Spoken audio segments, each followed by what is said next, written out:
Hey guys, Sovereign Saurus here, welcome to a new video. Today I have quite a selection. So these came from a few different purchases that I picked up, some from dealers, some from the second-hand market. And the first thing I can see here is the good old Royal Mint quality control. Let's make a brand new shiny premium piece of silver and give it a little milk spot. Now I didn't buy that from the Royal Mint, I bought it, like I say, on the second-hand market. And it was quite cheap. To be honest, I probably won't hold on to this for very long with it. Like I say, it's the Royal Mint, isn't it? So it's just going to attract milk spots, I reckon. Now, next up, I have a sovereign. So this is an 1876 and is a young Victoria. Just picked up as a bullion sovereign, really. It wasn't the cheapest, it was probably a couple of pounds more expensive than the best value. At the moment, a company called Tavex have some quite cheap sovereigns, normally the 2022s. So if you're looking for those, it's perhaps a good place to look. But the payment system does seem to be a bit of a hassle at the moment. So yeah, I'd probably rather just pay another pound or two more on, not have that hassle. The next coin, we have an 1890. Well, I'll tell you the truth, I bought a half shield sovereign. It might be this one, it might be another one, I can't remember. I excitedly put it in with my others, and so it could be this or it could be a different date. But anyway, it was one of these. It was a shield jubilee sovereign, and there it is. So, like I say, it might have been this one, it might have been one of the other ones, but same thing. Next, we have a bit more silver. We have a 2 ounce line of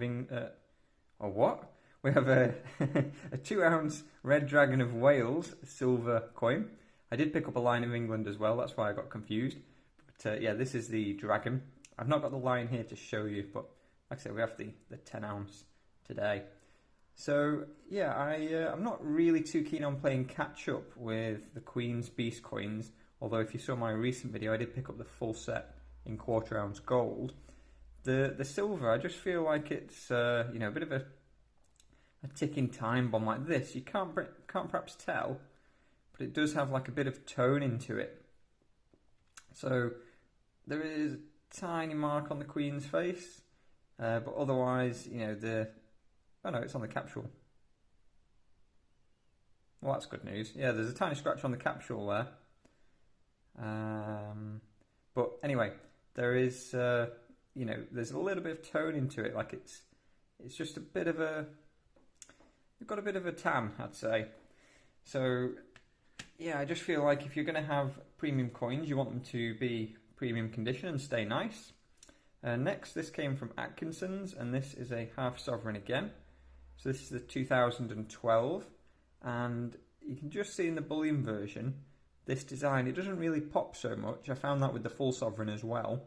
But I just wanted to have the special years in half sovereign size, just as a little bit of a collection, really. I'm not sure if someone wants to make me an offer on the collection of them, then I'd happily move them on. But I've got 2002, I've got the 2005, the 12, the 17, and the 2022. And yeah, I do like little half sovereigns. There's nothing wrong with them. They're a good option to stack. You probably wouldn't stack these, as they tend to be a little bit more of a premium. The current spot price would probably put a half sovereign about £175 to melt, and this was about £20 over that with all the postage. This, however, is a 1/4 sovereign, and this actually came in about £2 under spot with the postage. So just so you can see the size difference, this is a half sovereign, this is the 1/4.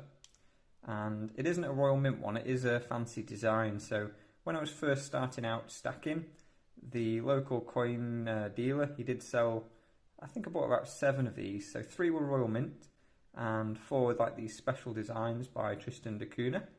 Now there's sort of coin marketing companies that sell these.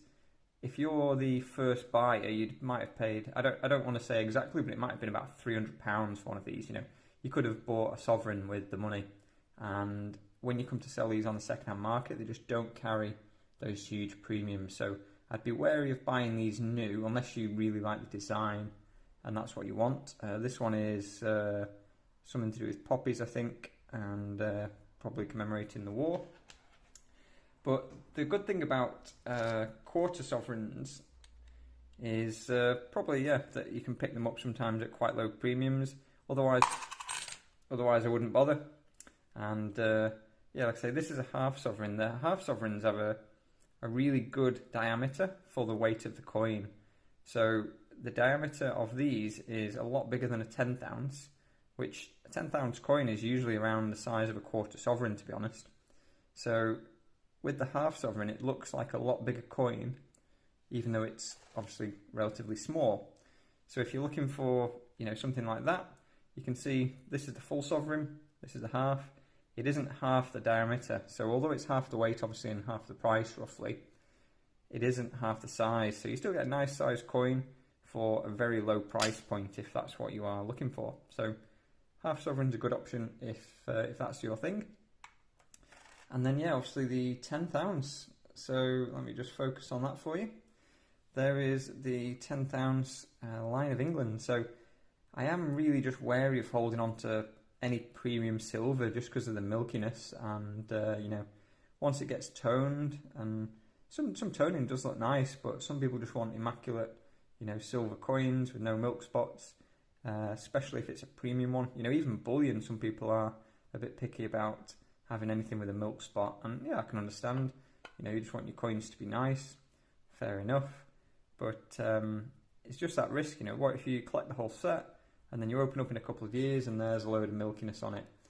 I've had it with other coins, you know, Britannias. They've arrived, you know, brand new, out of the mint, and they're already dinged and covered in milk spots and marks. And I've also had some that have been stored away for a few years and they've been okay. And I've had some that have been stored away for years in the same place and come back, you know, milky. So, yeah, I just, that's one of the things I don't like about silver, other than like the bulkiness for the value of it. But I do, like I say, I do really like silver overall. I'd love to stack more of it if it wasn't just for the few inconveniences. And maybe just there you can see the slight toning on the dragon. So I don't mind holding, you know, a couple of these, but I really don't want to be paying, you know, high premium prices for high premium coins and then having them, you know, milk up. So the Tudor Beast series that's just been released, I have picked up the Lion of England in that. Obviously in the 10 ounce. I've also got the quarter ounce gold, I've got the 2 ounce silver, and I am looking for the 1 ounce gold, just waiting for it to come back in stock with the dealer. Or if, you know, if I see one on the second hand market, I would be surprised if I did, but you never know. And yeah, hopefully I have one of those to show you soon. I've got a lot more sovereigns as well.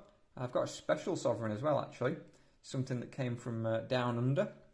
And I've got a video also talking about coin sizes coming up, so I'll compare the different sizes, you know, out of the capsules, so you can see a bit better. And we'll go from there. So I hope you enjoyed the video. Subscribe if you like. See you soon.